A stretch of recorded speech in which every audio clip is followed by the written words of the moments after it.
We live in society as humans, in a societal structure, because for whatever reason, we decided that that's the best way to organize society.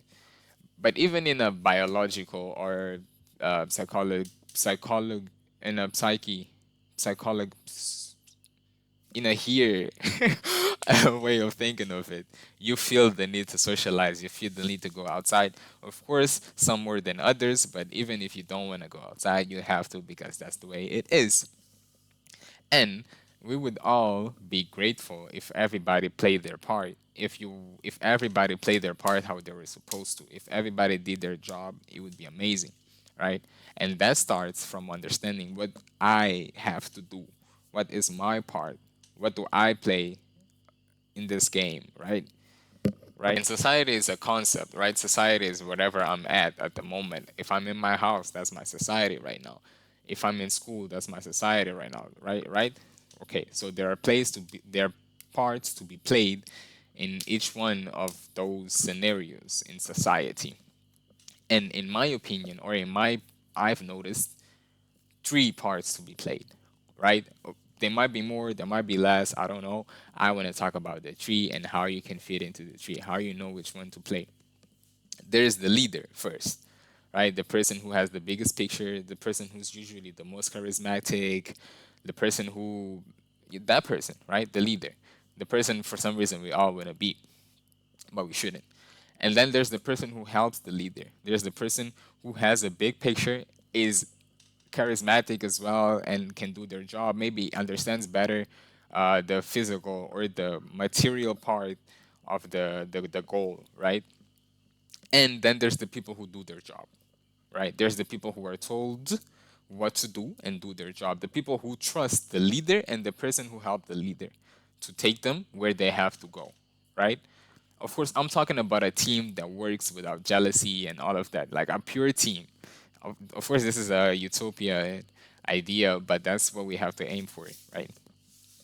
So, how do you know if you have to be the leader, right? You know you have to be the leader if in your group everybody, no one is stepping up, and you want to step up. You were just assigned a group and everybody's I don't know what to do.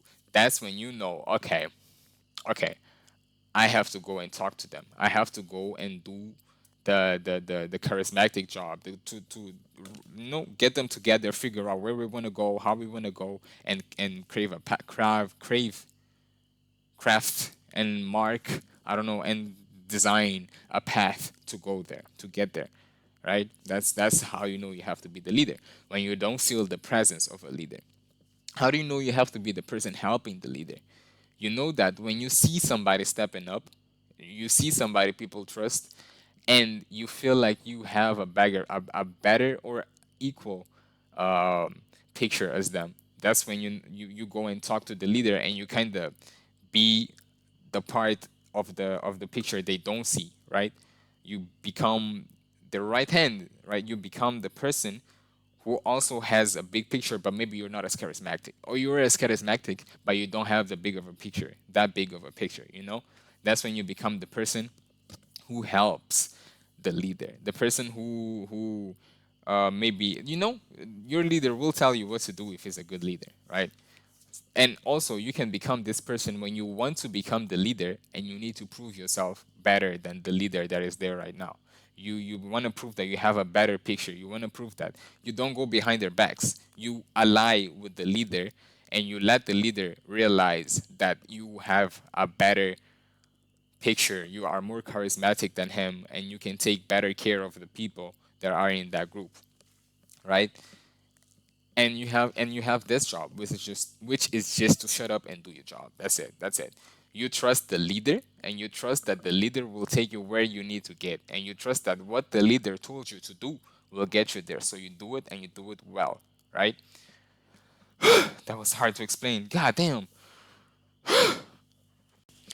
And of course, in a group, these three parts aren't static. Every person can be one of them at a moment, right? And you can be all of them at certain specific moments, right? So let me give an example. Let's say in a perfect household, right? This character called John, who is a 17-year-old boy who lives with his sister, his mom, and his father, right? John has just realized that he needs to do something. John has just realized that he needs to play a part in society. So he's starting to look for a part to play in society, and that reflects to him looking for things to do at home. Where do I fall at home? John, when John goes home, he realizes that there's his father, and his father leads, and he does it well. Okay, I don't have a bigger picture than him. John doesn't have a bigger picture than him. John is not as charismatic as him. John can't talk to his mother the way his father does, neither his sister. Maybe his sister. So John realizes that, oh, I am somewhat charismatic towards my sister. I can get my sister to open up to me. I can get my mom to open up to me, right? So they can confide in me and I can be a leader to them. Okay, but I don't have as big of a picture as my father has. That's John talking, of course. So John realizes that he falls here. He falls where he's being led by his father, but he can get information from here to here to here. So he falls here, right? That's where John falls most of the times. If his father isn't around, he just traveled. John is now the person his mother and his sister trust and believe that can keep him safe and do the things as a group they want to do. Okay? So John fell here because John, that's John. Maybe John could have fallen here, but John sees it like that, and he falls here, right? That's an example of how to assess what position to play, what part to play, and then you play it. Let's say you're in school and you're assigned a group of 5 people, counting you, and you're trying to figure out what part to play, right? So as you're trying to figure out what part to play, somebody steps up. Somebody says, "Okay, guys, let's create a group on WhatsApp, which you're gonna send me. I want you to do this, you to do this, you to do this, you to do this," and he points to you and tells you what to do. You shut up. You shut up and do that. You shut up and do that because there's somebody who already took care of organizing it, right? You shut up. You completely shut up and you understand, okay, and you're like, okay, my job is to do this, and you focus on doing that.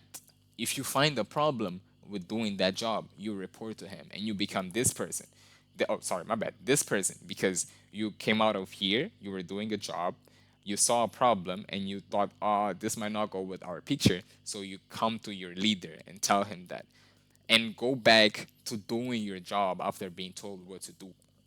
In that scenario, that person would fall here, right? And that would, okay, I feel like that was do your job. That was a pretty good example, if you ask me. And this is a pretty complicated topic to talk about. Oh, I chose a very complicated way to talk about it. I hope it wasn't complicated to understand. I'm sorry if it was. All right, do your job, guys.